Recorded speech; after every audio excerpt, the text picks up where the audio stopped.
Assalamualaikum warahmatullahi wabarakatuh. Waalaikumsalam warahmatullahi wabarakatuh.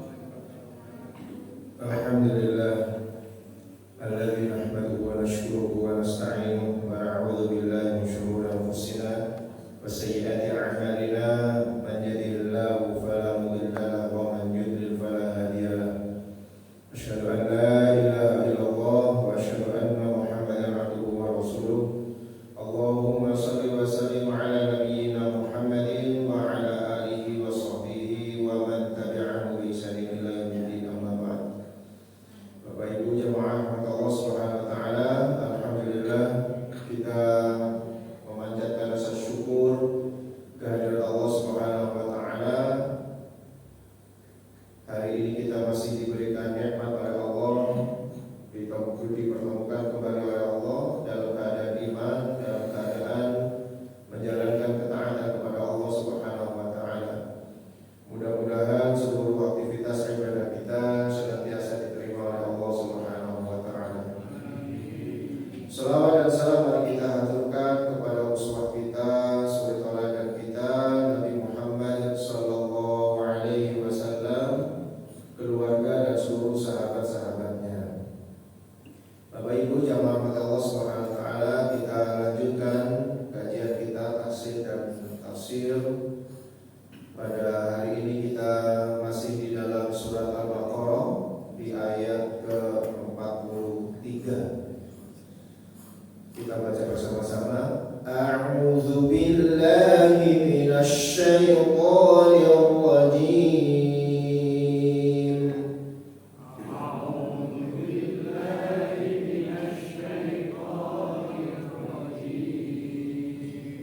Bismillahirrahmanirrahim.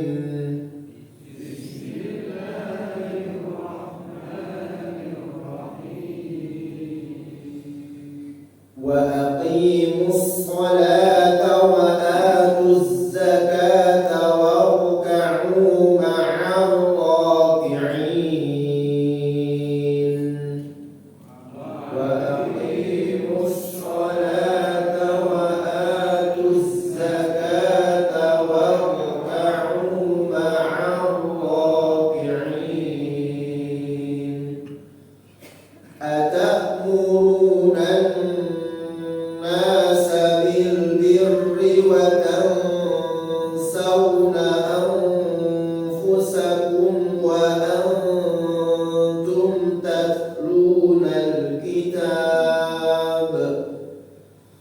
Atamuruna an-nasa bil birri wa tansawna anfusakum wa antum tatluna al-kitab. Afala ta'qilun.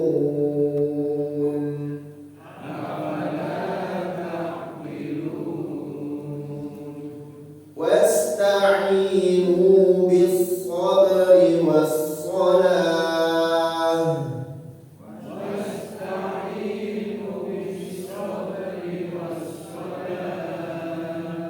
Wasta'inu bis-sabri was-salah. Wasta'inu bis-sabri was-salah. Wa innaha lakabiratun illa 'alal khashi'in.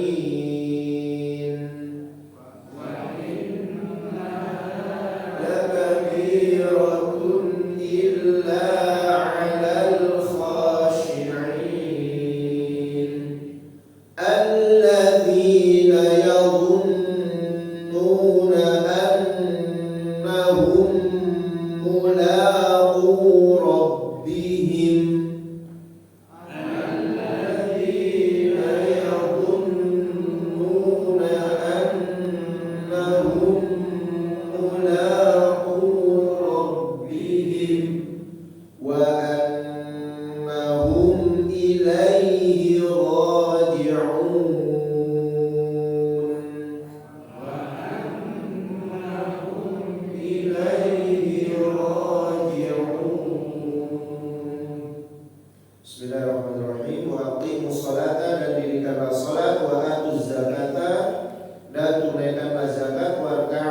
ma'ar raki'in, dan rukuklah bersama orang-orang yang rukuk.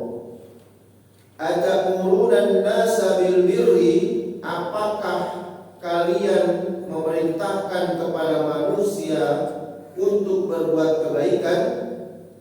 Wa tansawna anfusakum, dan kalian melupakan diri kalian sendiri. Wa antum tatlunal kitab, dan kalian membaca kitab. Afala ta'qilun, apakah kalian tidak menggunakan akal kalian? Apakah kalian tidak berpikir? Wasta'inu, dan mintalah pertolongan, bisabari dengan salat, wassalati, bisabari dengan sabar, wassalati dan salat. Wa innaha, maka sesungguhnya salat itu la kabiratun, benar-benar berat, illa kecuali ala khashi'ina, atas orang-orang yang khusyuk. Siapa orang yang khusyuk di dalam salatnya itu? Yaitu alladzina yazunnuna, orang-orang yang yazunnuna, mereka meyakini, annahum, bahwasanya mereka mulaqu rabbihim, bakal berjumpa dengan Tuhan mereka. Orang-orang khusyuk ini yaitu orang-orang yang yakin bahwasanya mereka akan berjumpa dengan Tuhan mereka. Wa annahum, dan sesungguhnya mereka ilaihi, kepada Allah, raji'una, mereka kembali. Inilah hakikat daripada kekhusyuan ini, jemaah Allah. Baik, kita lihat ayat yang ke-43. Ayat ke-43 ini masih menyambung dari ayat sebelumnya, yaitu di mana Allah Subhanahu wa taala memerintahkan kepada orang-orang Bani Israil yang merupakan keturunan daripada Nabi Yakub ini, agar mereka mengingat-ingat terus akan nikmat yang telah diberikan kepada mereka. Nikmat-nikmat Allah Subhanahu wa taala yang diberikan kepada mereka. Dan kemudian supaya mereka itu memenuhi janji-janji mereka kepada Allah Subhanahu wa taala. Apa di antara janji-janji mereka? Sebagaimana yang sudah kita bahas pada beberapa pertemuan yang lalu, bahwa mereka berjanji akan beriman kepada apa yang sudah disampaikan di dalam kitab-kitab mereka, yaitu di dalam kitab Taurat, bahwasanya akan ada nabi akhir zaman. Maka mereka itu bersaksi, ya, berjanji bahwasanya mereka akan beriman juga kepada nabi akhir zaman. Dan kemudian tidak hanya sekedar mereka berjanji untuk beriman kepada nabi akhir zaman, tetapi mereka akan mengikuti ajaran daripada nabi akhir zaman itu. Tetapi kemudian dalam perjalanannya mereka tidak mau beriman kepada Nabi Muhammad SAW sebagai nabi akhir zaman, disebabkan karena Nabi Muhammad bukan keturunan Bani Israil. Maka kemudian Allah Subhanahu wa taala mengingatkan kepada mereka, ya, pertama adalah supaya mereka beriman terhadap apa yang telah diturunkan oleh Allah Subhanahu wa taala, yaitu Al-Qur'an, yang membenarkan apa yang di tangan mereka itu, yaitu kitab Taurat. Dan kemudian Allah memerintahkan kepada mereka supaya tidak menjadi orang-orang yang mengkufuri terhadap kitab yang diturunkan kepada Nabi akhir zaman itu. Ya. Jadi Allah Subhanahu wa taala melarang mereka agar mengkufuri terhadap Al-Qur'an, enggak boleh. Kemudian jangan kalian menukar ayat-ayat Allah Subhanahu wa taala yang ada di dalam kitab Taurat itu dengan harga yang murah. Ya, dengan menukar bahwasanya ciri-ciri Nabi akhir zaman itu seperti ini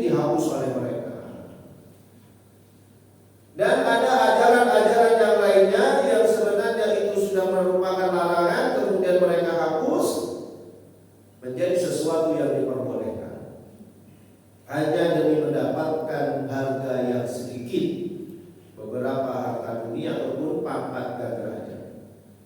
Tetapi meskipun misalnya mereka diberikan dunia dan seisinya, itu pun juga masih disebut sebagai thamanan qalila, harga yang sedikit, ya, daripada ditimbang dengan kenikmatan surga. Kemudian mereka dilarang juga wala talbisul haqqa bil batil, jangan kamu campur adukkan yang hak dengan yang batil itu. Ini sudah kebiasaan orang-orang bangsa Yahudi, ya, Bani Israel, di mana mereka itu suka sekali mencampur adukan yang hak dan yang batil. Maka tidak boleh, Pak. Kalau sesuatu itu hak dari Allah Subhanahu wa taala diiringi dengan sebuah kebatilan, maka tetap tidak akan bisa diterima oleh Allah Azza wa Jalla. Ini pelajaran berharga buat kehidupan kita juga. Bukan hanya untuk orang Yahudi saja ini, tapi ini juga untuk kehidupan kita. Ya. Acaranya kita berdoa memohon kepada Allah Subhanahu wa taala. Tetapi acaranya di situ adalah untuk memberikan sedekah kepada penunggu laut misalnya. Ya, acaranya penunggu laut tapi doanya kepada Allah. Maka ini apa? Talbisul haqqa bil batil. Mencampur adukan yang hak, bahwa doa itu adalah sebuah ibadah yang harusnya mintanya kepada Allah Subhanahu wa taala saja, tetapi kemudian diiringi dengan pengorbanan yang disajikan kepada penunggu laut. Ini namanya mencampur adukan yang hak dengan yang batil. Tidak boleh. Haram hukumnya, bahkan berdosa besar. Nah, ini orang-orang Bani Israil dilarang hal yang demikian itu. Apalagi kemudian waqtumul haqqa, mereka menyembunyikan apa? Kebenaran-kebenaran, padahal mereka mengetahuinya. Kemudian perintah yang selanjutnya adalah wa aqimus sholata wa atuz zakata warka'u ma'ar raki'in. Apa maksud daripada ayat ini? Kita lihat tafsirnya di ayat yang ke-43. Wa dakhulu fi dinil Islam bi an tuqimus sholata 'alal wajhi shahih. Nah, jadi perintah Allah wa aqimus sholata itu maksudnya adalah wa dakhulu fi dinil Islam, masuk kamu ke dalam Islam, gitu. Ya. Jadi ganti ajaran yang terdahulu yang sudah kamu ikuti mulai zamannya Nabi Musa, itu diganti dengan ajarannya Nabi akhir zaman, yaitu ajaran Nabi Muhammad SAW, yang mereka sudah berjanji dari sejak dulu zamannya Bani Israil di zaman dahulu, ya, sampai di zamannya Nabi Muhammad hidup. Mereka berjanji kalau ada Nabi akhir zaman, maka mereka akan mengikuti Nabi akhir zaman itu. Makanya kemudian ketika Nabi akhir zaman itu muncul, yaitu Nabi Muhammad SAW, kemudian mereka diperintahkan wa aqimus sholata, dirikanlah sholat. Maksudnya adalah ay wa dakhulu fi dinil Islam, masuklah kamu ke dalam Islam. Jadi sudah tidak diperkenankan lagi menggunakan ajarannya Nabi Musa ataupun menggunakan ajarannya Nabi Isa, karena yang berkembang pada saat itu kan 3 agama samawi, ya. Ajarannya Nabi Musa, ajaran Nabi Ibrahim yang sudah diselamatkan oleh orang-orang bangsa Quraisy, dan kemudian ajarannya Nabi Isa yang dianut oleh orang-orang Nasrani pada saat itu. Tapi dengan hadirnya Nabi Muhammad SAW, maka ajaran ini harus tidak berlaku lagi. Maka mereka harus masuk ke dalam Islam. Ya, maka Islam itu identik dengan sholat, ya Allah. Ya, Islam itu identik dengan sholat. Maka kalau orang itu tidak sholat, itu bisa dipertanyakan tentang keislamannya. Perintah pertama di dalam Islam itu adalah sholat. Wa dakhulu fi dinil Islam bi an tuqimu sholata 'ala wajhi shahih, dengan mendirikan sholat, ya, dengan cara yang benar. Sholatnya harus benar, ya Allah. Bagaimana sholat yang benar itu? Kama ja'a biha Nabiullah wa Rasuluhu Muhammadun sallallahu alaihi wasallam,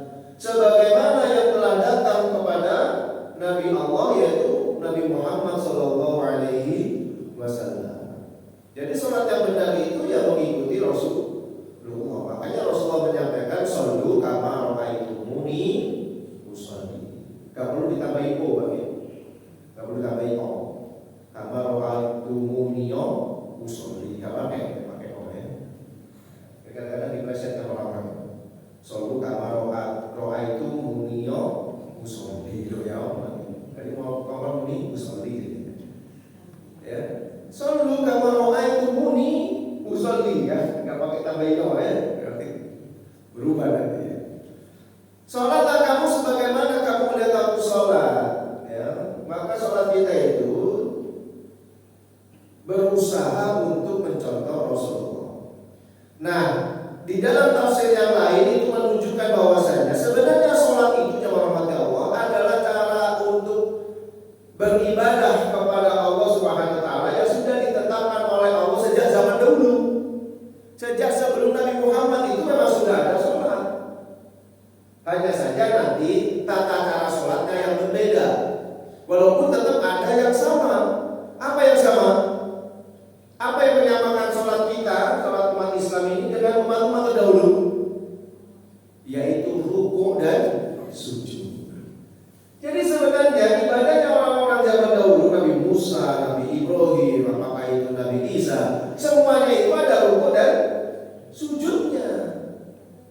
Ya, karena itu adalah bukti penghambaan totalitas seorang manusia kepada Rabb-nya, itu dibuktikan dengan ketundukan kepada Allah Subhanahu wa taala. Simbolnya adalah rukuk dan sujud.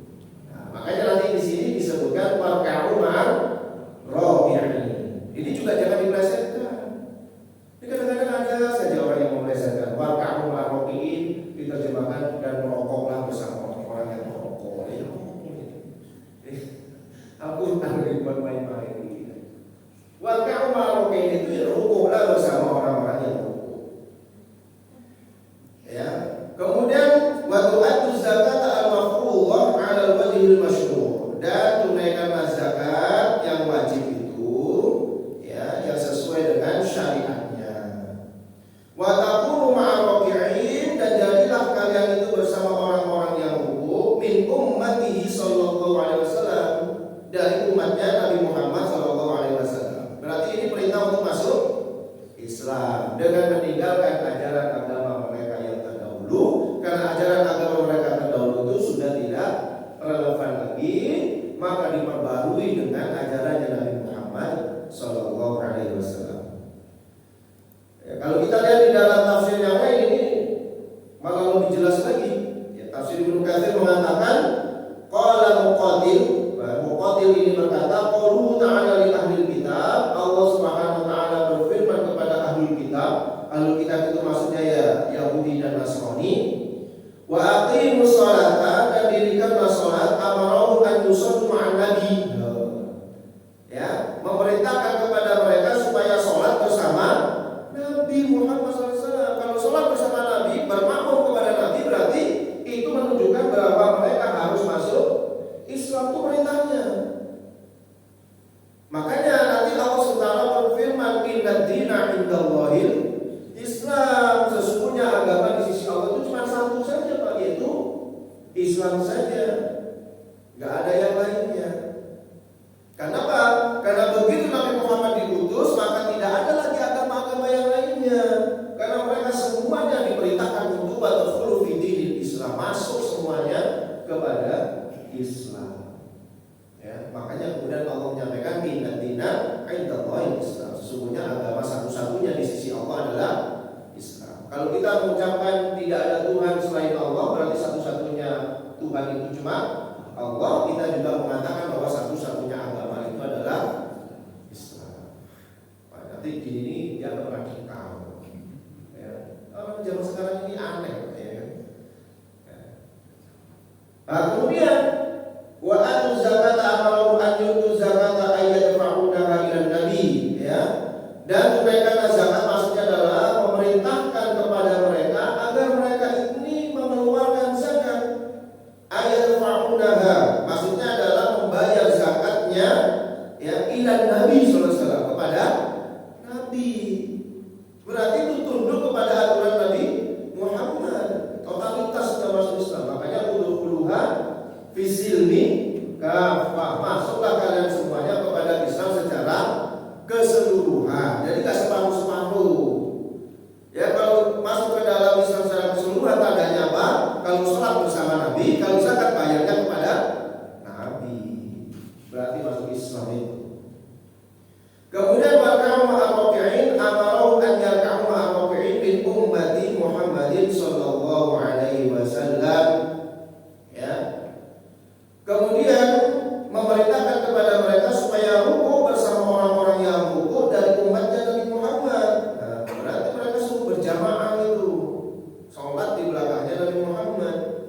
Nah, di sini disebutkan ya rahmat Allah, wa qad istadalla katsirun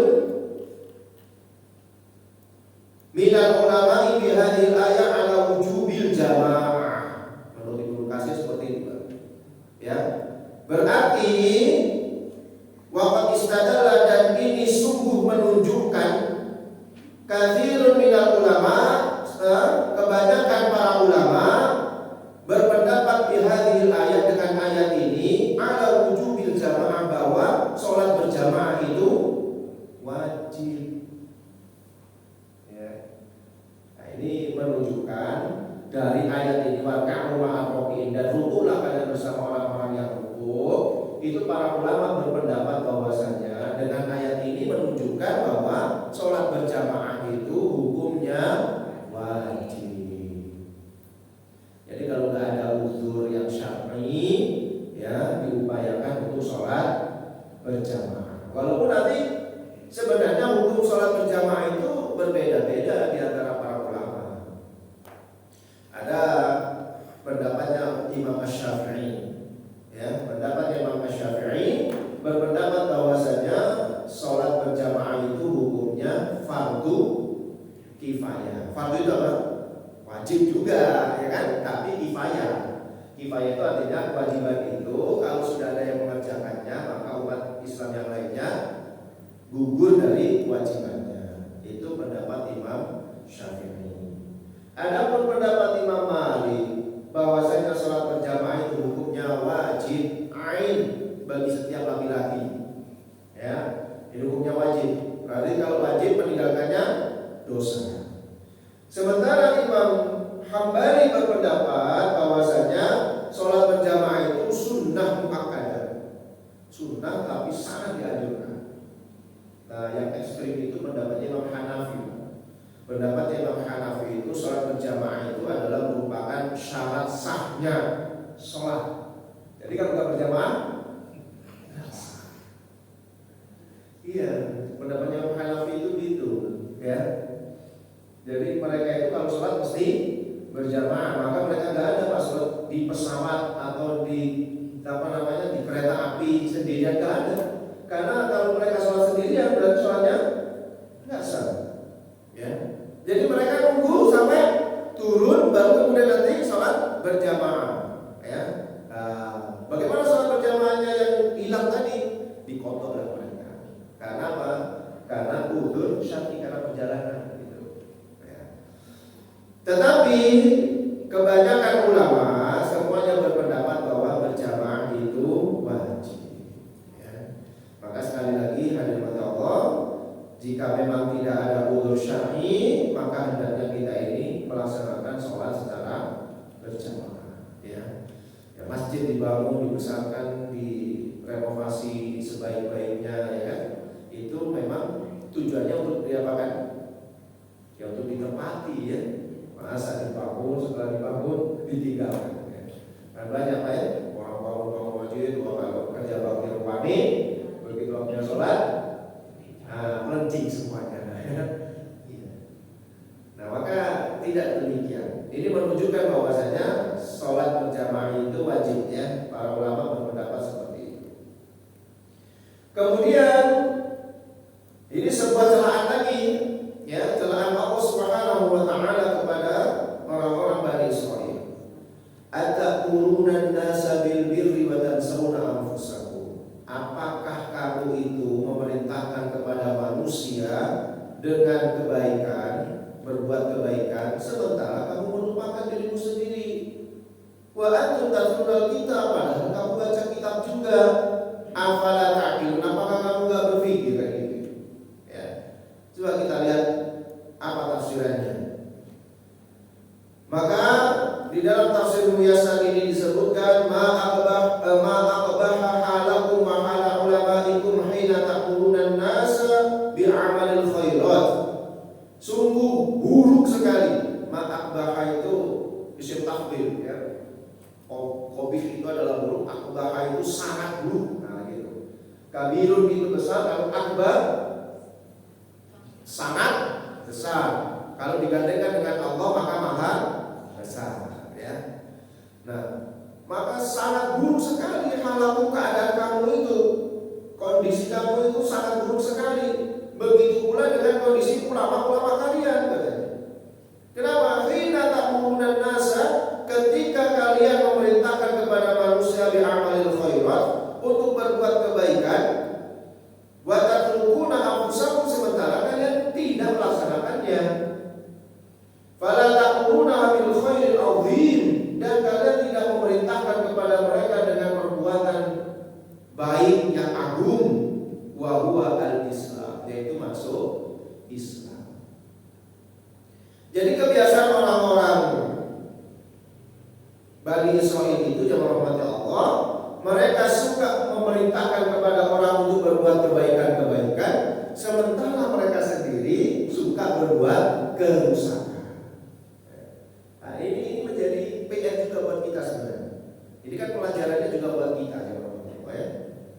Nah, terutama buat para ustadz ini, buat para penceramah kan gitu ya. Memerintahkan kepada suatu kebaikan, tetapi dia sendiri tidak melaksanakannya, atau mencegah sebuah keburukan tapi dia sendiri yang melakukannya, maka ini dosa besar. Kalau dalam surat Shaf gimana itu? Kabur maqtan indallah, ya. Oh, ini kalau baca ayat ini ngeri kita sebagai kami. Ya, sangat besar kemurkaan Allah, ya, kepada orang-orang yang memerintahkan tetapi tidak melaksanakannya. Ini teguran Allah kepada orang-orang Bani Israil sebenarnya, tapi sebenarnya ini menjadi pelajaran kita juga, bahwasanya alangkah buruknya keadaan kalian itu ketika kalian memerintahkan kepada manusia untuk beramal kebaikan, sementara kalian sendiri tidak mengamalkannya. Makanya sebenarnya jawab Allah, kajian itu di samping untuk memberikan wawasan kepada para jamaah, sebenarnya itu untuk memperbaiki diri sendiri, ya. Semakin banyak kita menyampaikan kebaikan, maka semakin banyak yang kita ingat dari kata-kata kebaikan itu. Itulah untuk memperbaiki diri kita sendiri. Tetapi kalau ada orang yang tidak pernah menyampaikan kebaikan, maka tidak ada perpustakaan kebaikan yang ada di dalam pikirannya, yang ada di dalam hatinya. Tidak ada kata-kata kebaikan itu, sehingga yang terjadi adalah keburukan. Nah, ini menjadi kebiasaannya orang-orang Bani Israil. Mereka memerintahkan kepada kebaikan, tapi mereka kemudian meninggalkannya. Bahkan mereka tidak menganjurkan kepada manusia untuk melakukan satu perbuatan agung yang baik, yaitu masuk Islam. Padahal mereka sudah mengetahui itu. Sebenarnya jemaah mereka tahu kebenaran itu, tahu bahwa Nabi Muhammad itu betul-betul Nabi akhir zaman itu tahu. Kenapa? Karena sudah begitu jelasnya gambaran daripada Rasulullah itu di dalam kitab-kitab mereka. Jangankan waktu diutus, ya, sebelum Nabi Muhammad diutus saja, waktu masih kecil, masih sekitar usia 12 tahunan, ketika beliau diajak untuk berdagang oleh siapa? Pamannya, ya. Diajak untuk berdagang, ketemu dengan pendeta namanya Buhairah, ya, pendeta Buhairah. Padahal Rasulullah pada saat itu masih usia 12 tahun, belum diangkat jadi nabi. Begitu dia diajak berdagang ke Syam, ketemu Buhairah yang tadinya tidak pernah turun dari tempat ibadahnya, mihrabnya, tiba-tiba dia turun, ya, karena dia melihat dari jendela ini ada rombongan, kok dari tadi diikuti oleh awan menaungi rombongan itu semuanya. Nah, begitu dibuka, oh ini kayaknya ada nabi di antara mereka, ya. Kemudian Buhairah ini mengundang makan mereka ini, rombongan ini dijamu makan, semuanya makan. Nah, ketika makan, Buhairah kemudian melihat satu persatu dari tamunya ini. Dilihat, oh nggak ada yang mirip dengan kitab suci saya jadi nabi. Siapa jadi nabi? Ya. Kemudian Bukhairah bertanya, apakah ada di antara kalian yang masih tertinggal, yang tidak ikut makan hari ini? Tidak ada. Saya yakin ada ini. Ya, pasti ada. Kemudian Abu Thalib mengatakan, ada wahai Bukhairah, tapi dia anak kecil. Tradisi kami anak kecil nggak boleh ikut makan bareng orang tua. Ya, itu tradisi orang Arab. Ya, kalau orang tua pada makan, anak kecil nggak boleh ikut di situ, dikasih tempat sendiri. Maka kemudian oleh Bukhairah diperintahkan suruh panggil di sini. Saya ingin lihat. Ya. Begitu dipanggil Rasulullah ini, Muhammad yang masih kecil tadi dipanggil oleh Abu Thalib di hadapan kepada Bukhairah. Bukhairah langsung takjub. Dia bilang, udah, kamu balik lagi aja. Jangan sampai anak ini ketemu oleh Bani Israil ya. Kenapa? Karena dia adalah calon nabi. Bukhairah tahu. Apa tanda-tandanya? Karena sudah sesuai dengan tanda-tanda yang ada di dalam Al-Quran. Ya. Apa tanda-tanda mereka itu sesuai dengan yang ada di dalam kitab Taurat ataupun Injil mereka tentang ciri-ciri Nabi Muhammad. Untuk memastikan itu kemudian Bukhairah itu melihat ya tanda kenabian di antara baina katifain, di antara kedua pundaknya Rasulullah, agak miring sebelah kiri. Ya, ternyata di sebelah pundaknya Rasulullah itu ada semacam daging yang tumbuh sebesar buah apel. Ya, nanti itu terdapat kisah itu ada di dalam kitab Syama'il Al-Muhammadiyah yang ditulis oleh Imam Tirmidzi. Begitu dibuka bajunya dilihat ada tanda kenabian di situ. Wah, sudah, ini betul-betul nabi sudah. Cocok sudah, sesuai dengan kitab ini. Maka disuruh pulanglah dia. Ya. Begitu pula ketika Nabi Muhammad baru saja menerima wahyu, itu kan oleh Khadijah dibawa ke mana? Waraqah bin Naufal, ya, paman daripada Khadijah pada saat itu. Dia seorang pendeta, dia pengikut Nabi Isa yang masih lurus dia. Begitu cerita ini Khadijah, ya kan, terkait apa yang terjadi dengan Nabi Muhammad, walaupun dia buta, di orang ini buta, itu udah tahu ini Nabi ini, dan suatu saat akan diusir oleh kaumnya. Ya. Nah, jadi sudah gamblang sekali bahwasanya Nabi Muhammad itu betul-betul terdapat di dalam kitab-kitab mereka sebenarnya. Hanya saja karena kedengkian hati mereka, kemudian ciri-ciri itu dihilangkan. Tetapi walaupun manusia itu mencoba untuk menyembunyikan itu, tetapi masih ada saja yang luput. Ya, hari ini masih bisa ditelusuri. Ya, di dalam Alkitab itu masih ada ciri-ciri daripada Nabi Muhammad. Nah, ini kemudian dihinalah oleh Allah Subhanahu wa taala orang-orang Bani Israil ini, ya, bahwa mereka itu keadaan mereka itu subuh. Wa antum taqra'una Taurat, padahal kalian itu membaca Taurat allati fiha sifatu Muhammadin sallallahu alaihi wasallam, yang di dalam Taurat itu terdapat ya petunjuk tentang sifat-sifatnya Nabi Muhammad. Ciri-cirinya ada semuanya.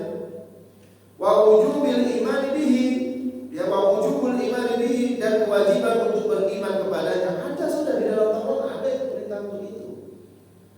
Afala tastamiluna uqulakum isti'malan sahihan, apakah kamu tidak menggunakan akalmu dengan istimalan sahihan itu betul-betul menggunakan akalmu gitu maksudnya. Ya. Apakah kamu tidak berpikir, kalau bahasa kita, tapi kalau bahasa Arab itu lebih dalam. Apakah kamu tidak menggunakan akalmu dengan benar-benar, gitu ya? Kok aneh gitu loh. Padahal di dalam kitab Taurat itu sudah ada ciri-ciri Nabi Muhammad. Kamu sudah berjanji akan mengikuti Nabi akhir zaman, dan kamu beriman bahwasanya memang betul-betul ada Nabi akhir zaman. Begitu Nabi akhir zamannya turun, kok kamu tidak beriman? Kamu tidak menggunakan akalmu, enggak? Gitu. Ya. Cuma bahasanya itu lebih amak, lebih dalam. Kemudian firman Allah Subhanahu wa taala selanjutnya, wasta'inu bis-sabri was-salah, dan mintalah kalian itu pertolongan kepada Allah dengan sabar dan sholat. Wa innaha lakabiratun, dan sesungguhnya sholat itu lakabiratun, benar-benar berat, illa 'alal khashiyin, kecuali bagi orang-orang yang khusyuk. Siapa mereka? Yaitu orang-orang yang meyakini bahwasanya mereka akan berjumpa dengan Tuhan mereka, dengan Allah, wa annahu ilaihi raji'un, dan sesungguhnya mereka akan kembali kepada Allah. Ya. Wasta'inu fi kulli umurikum bisabri bi jami' anwa'ihi. Ya, dan mintalah setiap urusan kalian itu dengan sabar dan segala macam bentuk kesabaran.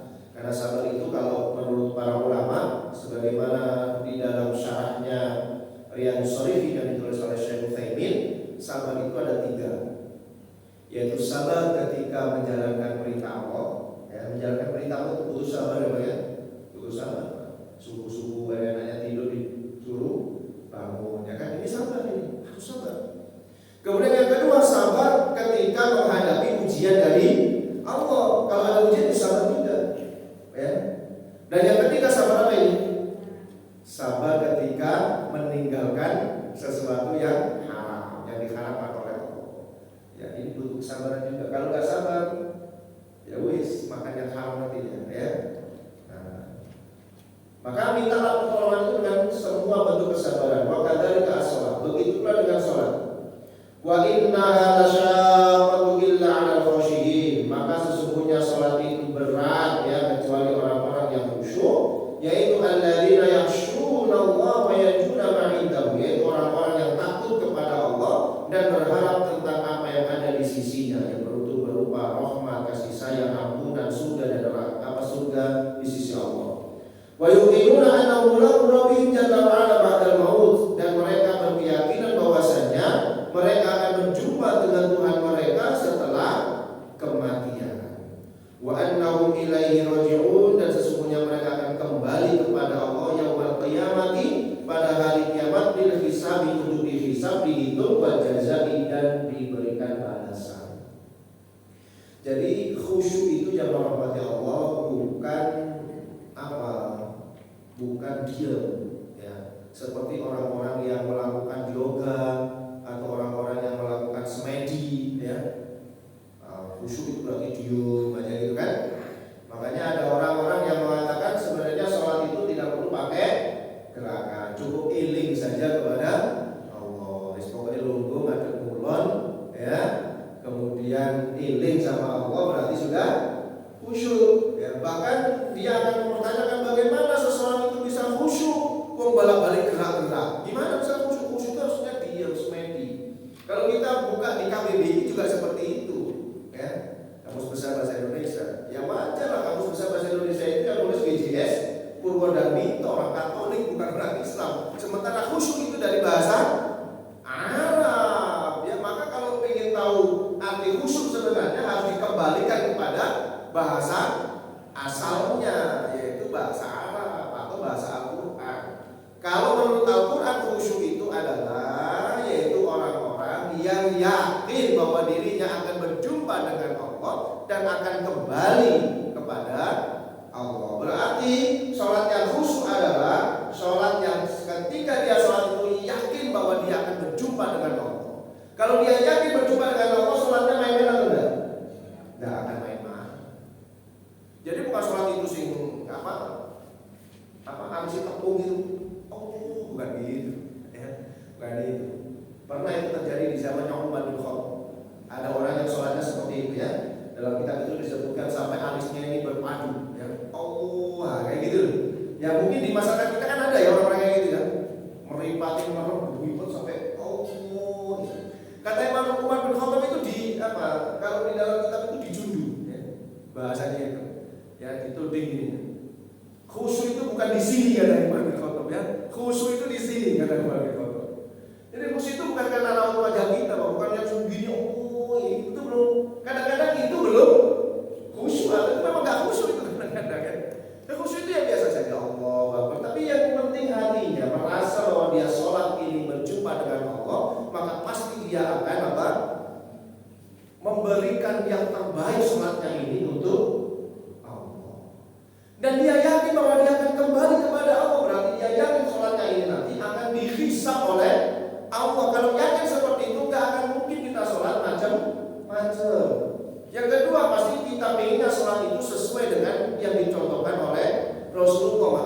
berusaha kita itu menggali lagi hadis-hadis Rasulullah, gak sembarangan. Sampai kemudian bagaimana kita takbir itu diatur oleh Rasulullah, harus sekian, gak boleh terlalu berlebihan, gak boleh juga terlalu minimalis misalnya, ya kan? Bacaannya ya ini, sudah semuanya diatur. Bukan berarti cuma diem saja ngadep mulut kemudian itu bagian daripada sholat, tidak. Ya, inilah khusyuk namanya. Sehingga khusyuk tidak sama dengan yang dipahami oleh orang lain atau oleh orang agama lain yang konsentrasi penuh dengan menghilangkan seluruh perasaan yang ada di dalam tubuh kita. Itu bukan khusyuk namanya. Kalau itu dimaknai khusyuk berarti Rasulullah tidak pernah khusyuk kan? Pernah nggak Rasulullah sholat sambil gendong anak kecil? Pernah. Oh, bapak gendong kan? Begitu rukuk ditaruh, berarti nggak khusyuk dong? Ya, lalu masih ingat kalau dia bawa anak. Kalau khusyuk bermakna konsentrasi penuh dengan menghilangkan semua perasaan itu, maka sebenarnya Rasulullah nggak khusyuk jadinya. Makanya khusyuk di dalam Islam tidak sama dengan khusyuk yang dipahami oleh orang-orang lain gitu. Ini khusyuk itu kalau pokoknya kita beribadah, Pak. Nanti kalau kita praktekkan sholat isya, kita takbir Allah Akbar, yakin sudah, ini saya akan berjumpa dengan Allah. Sholat ini saya persembahkan untuk Allah. Satu saat Allah akan menilai sholat saya ini, maka sholat saya harus terbaik. Makanya bacanya Allah Akbar, pelan-pelan kita membacanya, ya kan? Kita gerakannya pelan-pelan, hati-hati betul, jangan sampai kita itu melakukan kesalahan-kesalahan. Ya. Nah, sholat yang demikian itulah jemaah rahmati Allah yang bisa dipakai untuk memohon pertolongan. Ya. Nanti di sini ada fikihnya, ya. Di dalam kitab yang lainnya disebutkan fikih daripada perintah wasta'inu bis-shabri was-shalah ini, bahwasanya kalau kita punya permasalahan apapun, maka hendaknya kita selesaikan dengan sholat. Jadi bapak-bapak, kalau kita sakit itu sebenarnya ke dokter dulu atau sholat dulu? Sholat dulu apa dokter dulu? Atau langsung ke apotek dari obat? Kalau kita lihat firman Allah ini, dan ini nanti menjadi fikih para ulama, ya, mintalah pertolongan itu dengan sabar dan sholat. Maka yang bisa kita lakukan itu sholat dulu. Sholat 2 rakaat, minta petunjuk kepada Allah. Ya Allah, tunjukkan obatnya, karena yang memberikan sembuh itu tetap Allah. Atau kalau kita sudah punya obat, ya Allah, jadikan obat yang saya miliki itu menjadi sarana untuk menyembuhkan penyakit saya. Sehingga kalau nggak sembuh dengan obat itu, gak ilono obatnya. Wes suntik nang dokter balik-balik kok gak sembuh-sembuh kan jadi dokter kawen terus nyuntik kan sembuh-sembuh ya. Itu bukan salah dokternya. Kecuali kalau dokternya malpraktek ya, itu beda lagi kan. Itu disengaja namanya. Tapi kalau memang sudah sesuai dengan dosisnya kok gak sembuh-sembuh, ya sudah, kita yakin bahwa yang memberikan kesembuhan itu memang bukan dokter, tapi Allah Subhanahu wa Ta'ala. Ya, kalau kita awali dengan sholat, maka kita akan ditunjukkan oleh Allah mana obat yang sesuai yang diridhoi oleh Allah Subhanahu wa Ta'ala. Demikian jamaah Allah Subhanahu wa Ta'ala yang bisa kita pelajari, ya, firman Allah Subhanahu wa Ta'ala dari ayat 43 sampai 46 ini, Masya Allah, ini mengandung banyak sekali pelajaran hari ini buat kita. Terutama yang pertama, bahwasanya hendaknya kita itu kalau melaksanakan sholat yang berjamaah, ya, terutama bagi laki-laki, diupayakan betul kita itu berjamaah, ya, kalau tidak ada udzur syar'i.